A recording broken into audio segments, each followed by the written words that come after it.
We can look at the camera. So, hey everyone, Sarah Strackhouse here, the reporter for RNCN, and we have here Leigh Richardson, who is a board certified in neuro and biofeedback, as well national certified counselor. The list is very long, so I'm reading it off here. Founder of the Brain Performance Center and a clinical director as well. And we're talking a little bit about the story. You may have heard about the 13 children that, well, this couple actually is behind bars in California after police found 12 of their 13 children shackled to beds. It's really a scary, freaky story, very strange story. You know, can you tell us a little bit about some of the thoughts that, you know, as a clinical director, as someone who's in the profession of mental health, can you tell us a little bit about your thoughts on this? Well, the first thought that I had was the emotional trauma that these children have endured their whole life. Yeah. And emotional trauma, in my opinion, is one of the most devastating things to the brain. It can impact the way the brain thinks on a cognitive level, the way the brain can form attachment on an emotional level, and it's very doubtful that there's any spiritual sense in that home. Yeah. Looking at the pictures, and I did see the story, and the pictures that I saw of the children all in the same T-shirt, and they had thing and a number, you know, thing number 5. How depersonalizing is that? Taking away any sense of identity that they might have. And as a twin, it was always like, well, I want to be me and my twin wants to be him, but they have no sense of identity. They don't have a name. They're a number. Right. And with that complicates it, because sometimes when you look at what goes on with domestic violence, we understand that it's occurred in their family, so they grew up thinking domestic violence was okay, never knowing that it wasn't normal. Right. Think about what those 13 individuals have in their brain about how it's right to treat people, to interact with people. Those children and adults have a load to carry the rest of their life. That's devastating. Absolutely.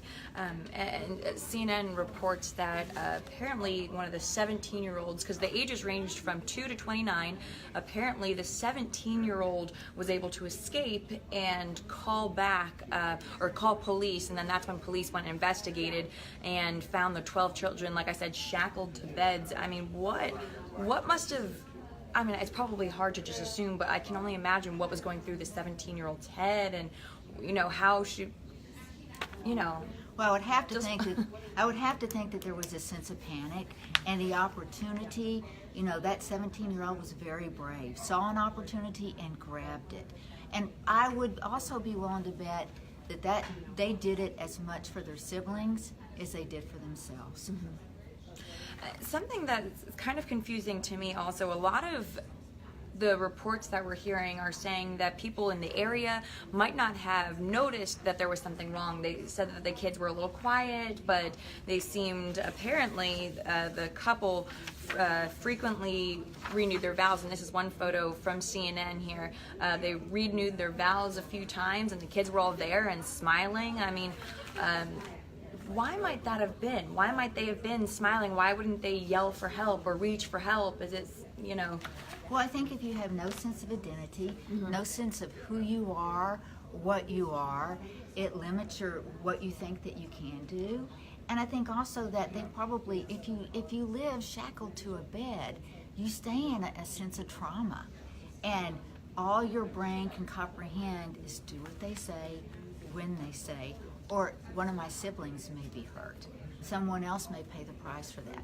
What I don't understand is if you have 13 children in a house next door to you and you don't see them or hear them, doesn't that raise a level of suspicion?